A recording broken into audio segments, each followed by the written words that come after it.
like a Hellcat. Hello friends, आज हम start करेंगे हमारे न्यू चैप्टर डाइजेस्टिव सिस्टम से। जैसा कि आप सभी को पता है, मैं स्केलेटल सिस्टम और मस्कुलर सिस्टम कंप्लीट कर चुकी हूँ। अगर आपको नहीं पता तो आप मेरी ओल्ड वीडियोस देख सकते हैं, वहाँ आपको सब मिल जाएगा। हम इस चैप्टर में पढ़ेंगे कि डाइजेस्टिव सिस्टम के पार्ट्स क्या क्या हैं और उनके फंक्शन क्या हैं। हम स्टार्ट करेंगे माउथ से और कंप्लीट करेंगे एनस पे, क्योंकि डाइजेस्टिव सिस्टम जो होता है वो स्टार्ट माउथ से होता है और कंप्लीट एनस पे जाके होता है। इसमें आपके सारे ग्लैंड्स आएंगे, जैसे कि लीवर, पैनक्रियास, गॉल ब्लैडर जैसे ग्लैंड्स आएंगे।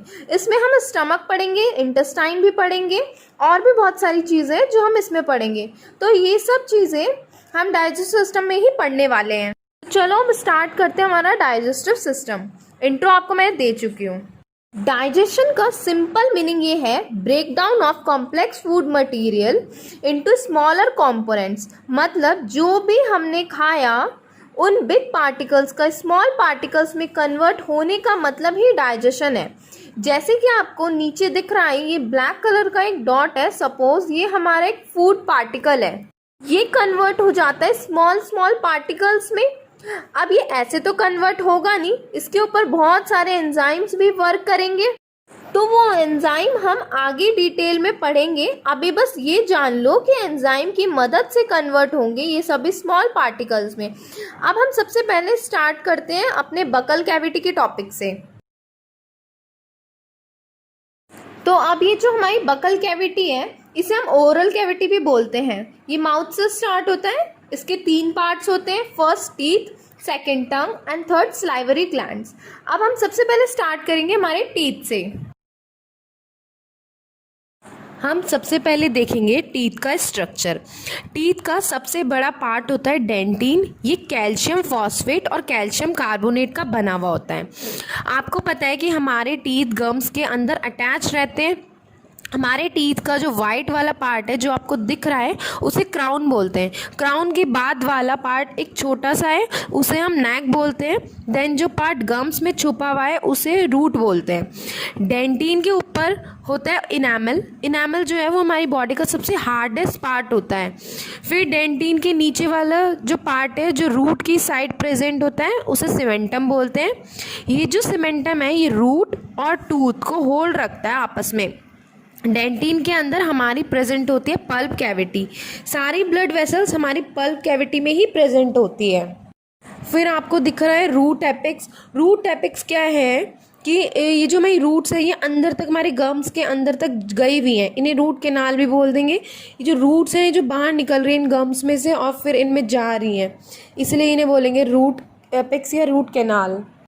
अभी हमने टीथ का स्ट्रक्चर देख लिया, अब हम इन टीथ के नेम देख लेते हैं, वो कौन कौन से हैं। ये आप देख रहे हो 2 जॉ हैं, एक अपर जॉ और एक लोअर जॉ। लोअर जॉ में देखो और अपर जॉ में देखो, फ्रंट में जो 4 टीथ आपको दिख रहे हैं उसे हम इंसिजर्स बोलेंगे। इनकी साइड में नोकीली से 2 टीथ हैं और नीचे भी हैं 2 और 2 ऊपर हैं, उसे बोलेंगे कैनाइन्स।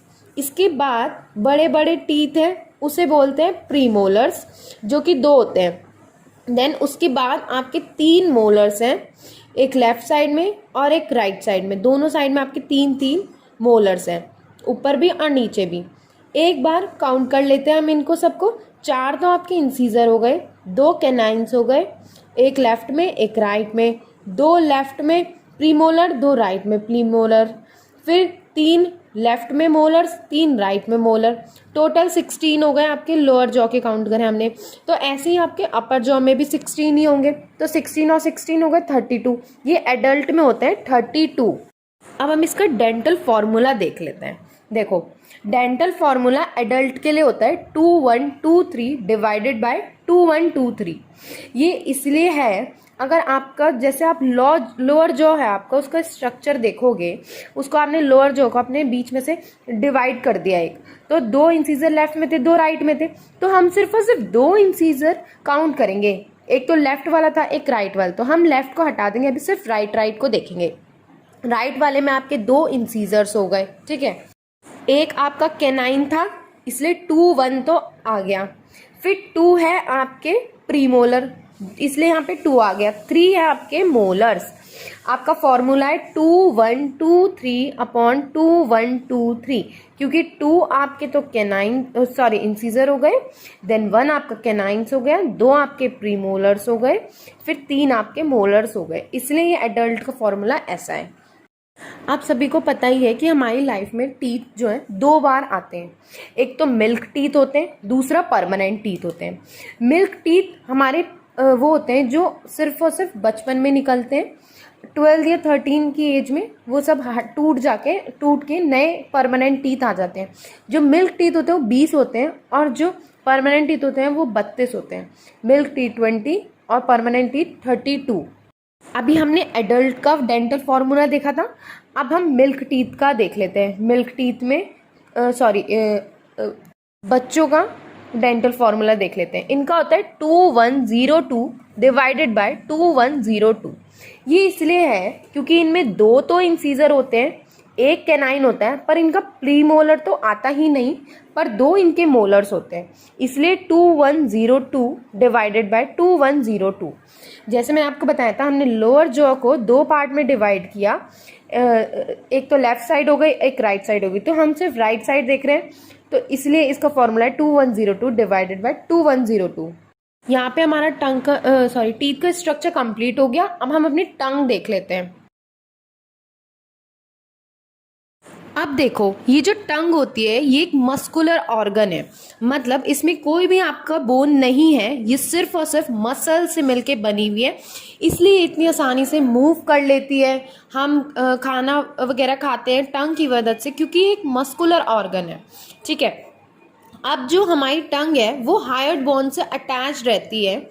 जो उसका जो फ्रंट वाला पार्ट है वो किसी से अटैच नहीं होता, बट जो लास्ट वाला जो पार्ट है, मतलब डॉर्सल जो पार्ट है, वो अटैच रहता है एक हायर्ड बोन से। आपको पता है हमारी हर एक बोन दूसरी बोन से अटैच रहती है, पर हमारी बॉडी में सिर्फ हायर्ड बोन एक ऐसी बोन है जो किसी भी दूसरी बोन से अटैच नहीं रहती। वो सिर्फ और सिर्फ टंग से अटैच है, किसी बोन से अटैच नहीं है। अब हम इसका स्ट्रक्चर देख लेते हैं। आपको आपके टंग में छोटे छोटे दाने जैसे स्ट्रक्चर दिखेंगे, उसे बोलते हैं पैपिला। इन पैपिलों में टेस्ट बर्ड्स भी प्रेजेंट होते हैं, पर वो कुछ ही पैपिला में प्रेजेंट होते हैं, सभी पैपिला में आपके टेस्ट बर्ड प्रेजेंट नहीं होते। हमारी टंग में टोटल 4 पैपिला होते हैं। पहला होता है filiform papilla, then fungiform papilla, then foliate papilla, then circumvallate papilla. अब ये जो आपका फिलीफॉर्म पैपिला है, ये सबसे छोटे पैपिला होते हैं और नंबर इनके बहुत ज़्यादा होते हैं। ये नंबर में तो बहुत ज़्यादा हैं, पर स्ट्रक्चर में बहुत छोटे छोटे हैं, और इनमें से कोई भी टेस्ट बर्ड प्रेजेंट ही नहीं होता इनमें किसी में भी। ठीक है, फिर आपका आता है फंजीफॉर्म पैपिला।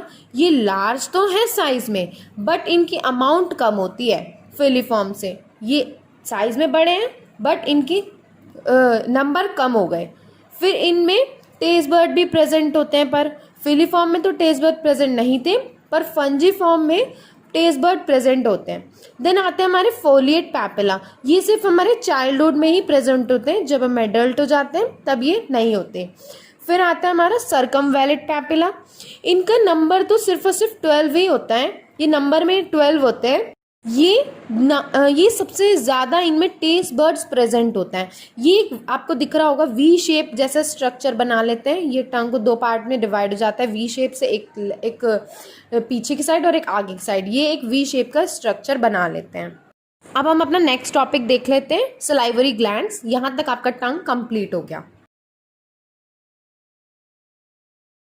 अब देखो, हम स्टार्ट करेंगे सलाइवरी ग्लैंड से। जो सलाइवरी ग्लैंड्स होते हैं वो 3 तरह के होते हैं। इनका काम होता है सलाइवा प्रोड्यूस करना। पहला जो सलाइवरी ग्लैंड है वो है parotid gland, then sublingual gland, then submandibular gland, और सब मैंडिबुलर को हम सब मैक्सिलरी ग्लैंड भी बोल सकते हैं। अब जो हमारा पहला ग्लैंड है वो है पैरोटिड ग्लैंड। इसकी ये जो होता है पैरोटिड ग्लैंड, ये लार्जेस्ट सलाइवरी ग्लैंड होता है आपका। ये ईयर के पास प्रेजेंट होता है। अब जो पैरोटिड ग्लैंड है उसकी एक डक्ट होती है, उसका नाम होता है स्टैनसन्स डक्ट। ठीक है, पैरोटिड ग्लैंड लार्जेस्ट ग्लैंड होता है, ये ईयर के पास होता है, और इसके डक्ट का नाम होता है स्टैनसन्स डक्ट। देन आपका आता है सबलिंगुअल ग्लैंड। सबलिंगुअल ग्लैंड में क्या होता है, ये हमारी टंग के नीचे प्रेजेंट होता है और इसकी जो डक्ट होती है उसका नाम होता है बार्थोलिन डक्ट। फिर जो थर्ड है वो आपका है सब मैंडिबुलर ग्लैंड, या इसे हम बोल सकते हैं सब मैक्सिलरी ग्लैंड। ये जो ग्लैंड है ये आपके सबलिंगुअल ग्लैंड के भी नीचे प्रेजेंट होता है और इसकी डक्ट का नाम होता है वॉटन्स डक्ट। जो अब ये जो आपका सलाइवा है ये क्या क्या करता है, इसका फंक्शंस क्या क्या है ये देख लेते हैं। ये जो सलाइवा है इसमें आपका वाटर होता है, म्यूकस होता है, आयंस होते हैं। आयंस कौन कौन से होते हैं, इसमें होता है sodium, potassium, chlorine and bicarbonate. अब इसमें आयंस प्रेजेंट थे तो अब इसमें कुछ एंजाइम भी प्रेजेंट है। तो एंजाइम इसमें दो होते हैं, एक तो सलाइवरी अमाइलेज और दूसरा होता है लाइजोजाइम्स। जो इनका फंक्शन देखते हैं कि सलाइवरी अमाइलेज और लाइजोजाइम्स का क्या फंक्शन है। सलाइवरी अमाइलेज ये जो है ये स्टार्च के ऊपर वर्क करता है, मतलब उसके ब्रेक डाउन में हेल्प करता है, और जो लाइजोजाइम है वो बैक्टीरिया को किल करता है, जिससे हमारे माउथ में जो भी बैक्टीरिया आएगा वो लाइजोजाइम्स उसे किल कर देगा।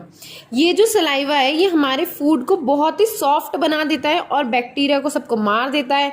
और हमारे फूड में स्टार्च प्रेजेंट होता है, ठीक है, मतलब क्या होता है हमारे माउथ में स्टार्च है, वो स्टार्च माल्टोज में कन्वर्ट होगा। तो जब हम खाना खाते हैं तो थोड़ी देर के बाद हमें मीठा मीठा लगने लग जाता है। वो माल्टोज की वजह से लगता है, क्योंकि जब हम खाना खाते तो वो स्टार्च होता है वो माल्टोज में कन्वर्ट होता है, तो उस वजह से वो मीठा मीठा भी लगता है। जो हमारा सलाइवा है और फूड दोनों मिलके बनाते हैं बोलस। जब हमने खाना को खाया तो खाया एक अजीब सा मोटा सा थोड़ा एक पार्ट सा बन जाता है हमारे माउथ में, वो होता है बोलस बोलेंगे उसे, ठीक है। हमने खाना खाया उसका मतलब होता है इंजेशन।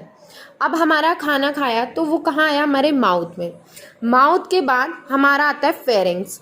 माउथ से जो हमारा बोलस था अब वो आएगा फेरिंग्स में। फेरिंग्स के बाद हमारा आता है ईसोफेगस। अब ईसोफेगस का क्या पूरा फंक्शन है वो देख लेते हैं। जो ईसोफेगस है उसमें होता है आपका पेरिस्टाल्सिस मूवमेंट, मतलब जब हमने खाना खाया तो वो नीचे जाएगा, तो वो मूवमेंट होता है उसे बोलते हैं पेरिस्टाल्सिस मूवमेंट, मतलब कॉन्ट्रैक्शन एंड रिलैक्सेशन। खाना खाया, कॉन्ट्रैक्ट हुआ, फिर रिलैक्स हुआ, कॉन्ट्रैक्ट हुआ, रिलैक्स हुआ, तो वो जो हमारा फूड पाइप भी बोलते हैं हम ईसोफेगस को, वो कॉन्ट्रैक्ट हुआ, फिर खाना थोड़ा और नीचे जाएगा, फिर कॉन्ट्रैक्ट रिलैक्स, कॉन्ट्रैक्ट, तो ऐसे करते करते हमारा फूड नीचे आता जाएगा। फिर ईसोफेगस के बाद आता है हमारा डायफ्राम, देन स्टमक। अब यहाँ तक मैंने आपको पढ़ा दिया, अब इसके आगे का मैं आपको नेक्स्ट वीडियो में बताऊंगी। यहाँ तक हमारा सलाइवरी ग्लैंड्स कंप्लीट हो चुका है। हम लोगों ने माउथ में टीथ पढ़ लिया, टंग पढ़ लिया, सलाइवरी ग्लैंड्स पढ़ लिया। अब हम आगे का टॉपिक नेक्स्ट वीडियो में देखते हैं। अगर आपको मेरी ये वीडियो अच्छी लगी हो तो लाइक कीजिए, शेयर कीजिए एंड सब्सक्राइब करो मेरे चैनल को और बेल आइकन प्रेस करना मत भूलना। Thank you.